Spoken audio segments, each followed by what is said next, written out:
Hello students, welcome to school Rupam.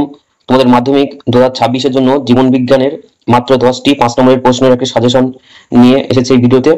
তো এই 10টি প্রশ্ন কি কি গুরুত্বপূর্ণ সেটি দেখে নেব। তোমাদের এই সাজেশনটি তৈরি করা হয়েছে মাধ্যমিক যে পারুলের টার্গেট, তারপরে ছায়া, রাইমার্টিন এবং বিগত বছরের মাধ্যমিকের 2017 থেকে 2025 সাল পর্যন্ত যে প্রশ্ন এসেছে তার উপর ভিত্তি করে। তো এই প্রশ্নগুলি তোমাদের মাধ্যমিক পরীক্ষার জন্য খুবই গুরুত্বপূর্ণ। তো চলো ভিডিওটি শুরু করি।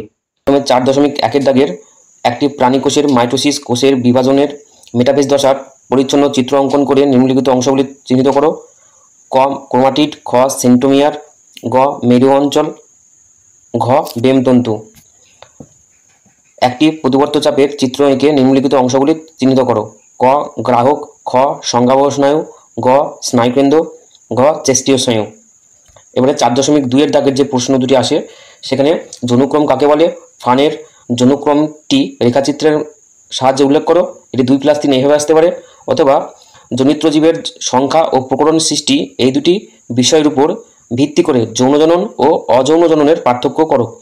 অযৌন জননের যে কোনো 3টি পদ্ধতি উদাহরণসহ আলোচনা করো। এটি 2+3 এভাবে আসতে পারে। 4.3 দাগের যে দুটি প্রশ্ন বাছাই করেছি, মেন্ডেলের বংশগতি সংক্রান্ত সূত্রটি লেখো। বংশগতির পরীক্ষায় মেন্ডেলের সাফল্য লাভের কারণগুলি আলোচনা করো। এই 2+3 প্রশ্নের মান। অথবা বিশুদ্ধ হলুদ গোল বীজ ধারণকারী মোটর গাছের সঙ্গে কুঞ্চিত সবুজ বীজযুক্ত মোটর গাছের সংকরণের ফলাফল F2 জন পর্যন্ত চেকার বোর্ডের সাথে দেখাও। আরেকটির সঙ্গে হতে পারে থ্যালাসেমিয়া রোগের কারণ লেখো। 3+2। 4.4 নম্বর দাগের যে দুটি প্রশ্ন, বিভিন্ন মেরুদণ্ডী প্রাণী গোষ্ঠীর হৃৎপিণ্ড গঠনের তুলনামূলক আলোচনা থেকে অভিব্যক্তি সংক্রান্ত কি কি তথ্য জানা যায়। পৃথিবী সৃষ্টি সম্পর্কিত ওপারিন ও হ্যালডিনের মতবাদ রেখাচিত্রের মাধ্যমে দেখাও। 3+2। অথবা ল্যামার্কের মতবাদ অনুসারে কিভাবে একটি নতুন জীব সৃষ্টি হয় তা ব্যাখ্যা করো। সুন্দরী গাছের লবণ সহনের জন্য দুটি অভিযোজনগত বৈশিষ্ট্য উল্লেখ করো। এটির প্রশ্নের মান 3+2। 4.5 দাগের JFM ক্ষয়প্রাপ্ত বনভূমি পুনরুদ্ধারের কিভাবে সদর্থক ভূমিকা পালন করে তা নির্ধারণ করো। অ্যাজমা ও ব্রঙ্কাইটিসের উপসর্গ সারণীর সাহায্যে লেখো। 3+2।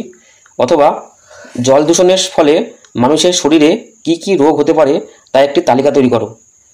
ইনসিটু ও এক্সিটু সংরক্ষণের 3টি পার্থক্য লেখো। এটির প্রশ্নের মান হবে 2+3। 4.6 দাগের জীববৈচিত্র্য সংরক্ষণ কেন গুরুত্বপূর্ণ। জাতীয় উদ্যান, অভয়ারণ্য ও বায়োস্ফিয়ার রিজার্ভের একটি তুলনামূলক আলোচনা করো। 2+3।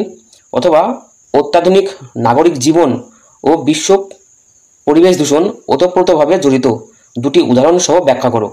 এর সঙ্গে রয়েছে যেটি নাইট্রোজেন চক্রের নিম্নলিখিত ধাপে ব্যাকটেরিয়া কিভাবে সম্পর্কিত লেখো।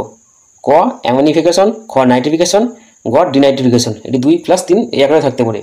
তো এই ছিল তোমাদের মাধ্যমিক 2026-এর জন্য গুরুত্বপূর্ণ প্রশ্ন 5 নম্বরের। তোমরা পরীক্ষায় আগে অবশ্যই প্রশ্নগুলি ভালোভাবে দেখে যাবে এবং ভিডিওটি বন্ধুদের সঙ্গে শেয়ার করে নেবে। আজকের মতো ভিডিওটি এখানে শেষ করছি। ধন্যবাদ।